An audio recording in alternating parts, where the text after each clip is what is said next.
घरच्यांनी बोलायला लावलं. मी अगोदर जेन्युइन सांगतो, मी भरपूर मुली पाहिल्या, पण त्यांच्या बऱ्याच अपेक्षा असतात. आता तुमचा बायोडाटा पाहूनच आलोय मी. तुम्ही दिसायलाही सुंदर आहेत, पण दिसण्याबरोबर तुमचे आपल्या कसं आता स्वभाव वगैरे आपल्याला माहिती नाहीत. तुमची काय अपेक्षा असेल तर मला सांगू शकता. हां, तसं मी तुमचा पण सगळा बायोडाटा पाहिलाय.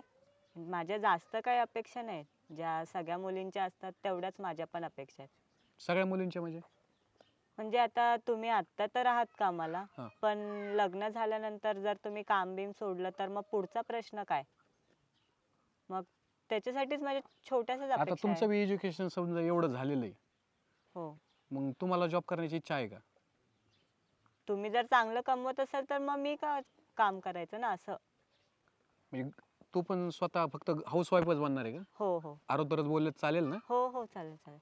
माझ्या काही अपेक्षा नाहीत एवढ्या. मुंबईला नाही तर पुण्याला तरी ॲटलिस्ट पुण्याला तरी एक 1 BHK फ्लॅट पाहिजे, एक 4 व्हीलर आणि एक गाडी बस झालं. आणि दर आठवड्याला मला फक्त बाहेर फिरायला आणि खायला घेऊन जायला पाहिजे बस. हे डायरेक्ट तुम्ही असं टास्क मांडली का माझ्यासमोर आहे?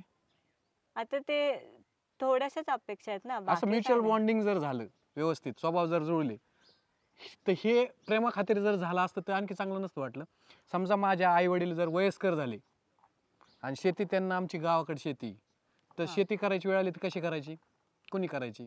मग अशा वेळेस मी जॉब सोडून आलं आणि माझं उत्पन्न जर गावाकडे चांगलं झालं, मी व्यवसाय व्यवस्थित स्थिर केला, ते योग्य नाही का? पण मग तुम्ही लग्नाची बोलणी करताना तर कामाचं सांगितलं म्हणून आपण पुढे आलो ना. सांग, तुझे वडील काय करतात? आमचा टेम्पो येते, टेम्पो चालवतात. हाच जर वडिलांनी विचार केला असता, आता वडिलांचं वय जेमतेम काय असेल? असेल 45 पर्यंत. 45 वर्षापर्यंत जर त्यांना पत्र्याच्या बाहेर नाही येता आलं, तर पुण्या मुंबईसारख्या फ्लॅटची किंमत तुम्हाला माहिती असेल. मग त्यांनी हाच विचार जर केला असता, हे सगळं गावाकडलं विकून जर पुण्याला जायचं ठरवलं असतं आणि तिथं टेम्पो चालवला असता, आणि ऐन टायमात आता मागचा आजार येऊन गेला, त्यावेळेस अशा लोकांनी कुठे यायचं? मी एज्युकेटेड आहे, तू एज्युकेटेड, तू जॉब केला तर नाही चालणार. दोघं पण जॉब केलं तर अशा वेळेस फ्लॅट घेऊ शकतो, काही पण घेऊ शकतो ना. का फक्त मुलालाच हॅरेसमेंट पाहिजे? मग सगळीकडे समानताच पाहिजे का? स्त्री पुरुष समानता पाहिजे ना. मग जॉब पण त्यांनी केलं चालायला पाहिजे ना. मग तुमच्यासारख्या मुलींनी जर जर पुणे मुंबईचा हट्ट धरला तर गावाकडे मुली उरतील का? ह्याच कारणामुळे माझं आत्तापर्यंत लग्न थांबलेलं आहे, या अपेक्षा ऐकूनच. मग आई वडिलांचं काय चुकलं? संस्कार द्यायला चुकले? तसं काय नाहीये.